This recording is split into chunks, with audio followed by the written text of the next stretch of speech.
Are the old timers right? Were the Bob Devaney, Tom Osborne years at Nebraska as good as they say they were? And for those of you who are young enough to have only seen the last 10 or 15 or 20 years, was Scott Frost as bad as it kind of felt like? I'm Don Collins. This is the Don Collins Show, and I'm going to answer two questions. Were the Devaney Osborne years that good, and was Scott Frost's time at Nebraska that bad? And along the way, I'm going to change some minds. Well, at least one person's mind will change, and you'll see more about that in just a moment.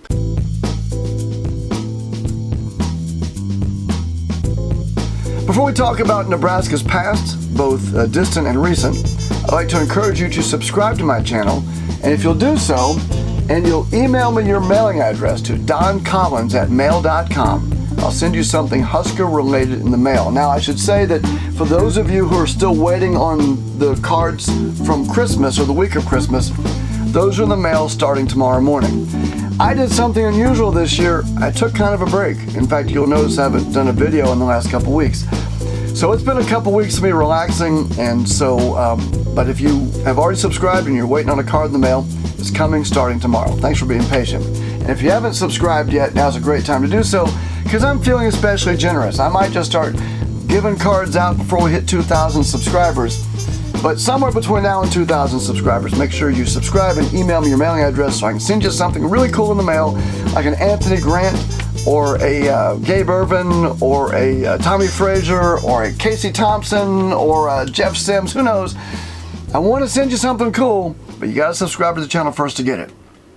When I first started thinking about this topic of the top teams in Nebraska history and what things were like under Devaney and Osborne versus what they were like under Scott Frost and everything in the middle, I really didn't know what to expect. I had a leaning, a bias, and we all have biases. I mean, I had a bias where I thought the data was going to lead, but I didn't know. I never know. When I do these videos, I do the research for these videos, which does take a long time and a lot of work.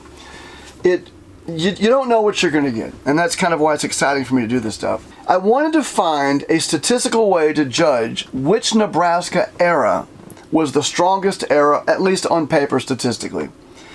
And I went with a 5-year average performance of any team over any 5-year period.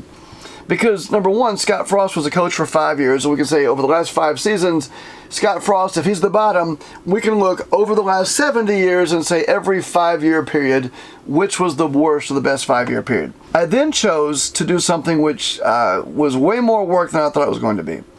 I went and looked at the records of every team over the last 70 years, and then took the ranking of all of Nebraska's opponents and scored Nebraska 25 points if Nebraska beat a number 1 ranked team, 24 points if they beat a number 2 ranked team, 23 points if they beat a 3rd ranked team, all the way down to 25 or lower got you 1 point.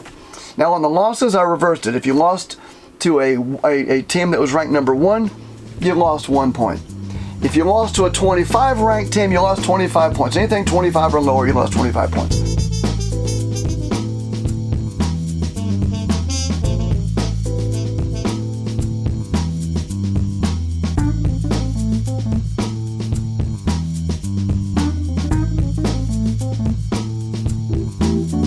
On the screen right now, you're looking at what the scoring with this system looked like per team or per game on average over a 5-year period for every team that goes all the way back to pre-Bob Devaney. You don't have to be a rocket scientist to know that a team at the top end of that chart is doing better than a team at the bottom. But what I learned first and foremost is that the Bob Devaney era was a rocket ride from obscurity to national prominence, and it wasn't just because of the national championships. It was before the national championships. What Bob Devaney did was take a team from the dustbin and turn it into a powerhouse. Secondly, the Tom Osborne years were a study in consistency and winning and continuing the standard handed to him by Bob Devaney. That chart may look boring, and we'll come back to that chart in a moment, talking about the boringness of it.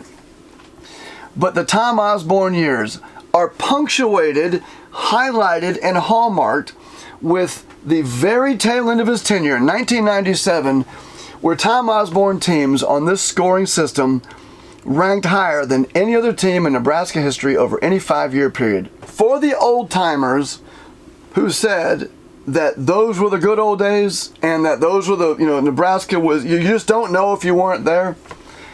Yeah, the statistics bear that out in a way that I was surprised about. And I'm going to say right now, something people say I don't ever think that I'm wrong or I think I'm always right or whatever. That's not true. This is an example. I thought what I was going to find was that there would be a variance in there. There'd be some up and some down, obvious ups and downs, like a roller coaster, that, yeah, there was a lot of winning seasons in there, but surely, statistically speaking, Nebraska wasn't as good as the old-timers remember. And I was wrong. Let me be clear. The Bob Devaney rocket ride has not been taught well enough to the youngsters, myself included. The Tom Osborne, the generation of excellence under Tom Osborne, the statistics bear it out, and every single fan who's old enough to remember has been right. Every time they've told you that it was unbelievable and amazing and spectacular, statistically speaking, it was exactly that. So observation number one, the good old days were not just the good old days, they were the great, amazing, startlingly spectacular old days.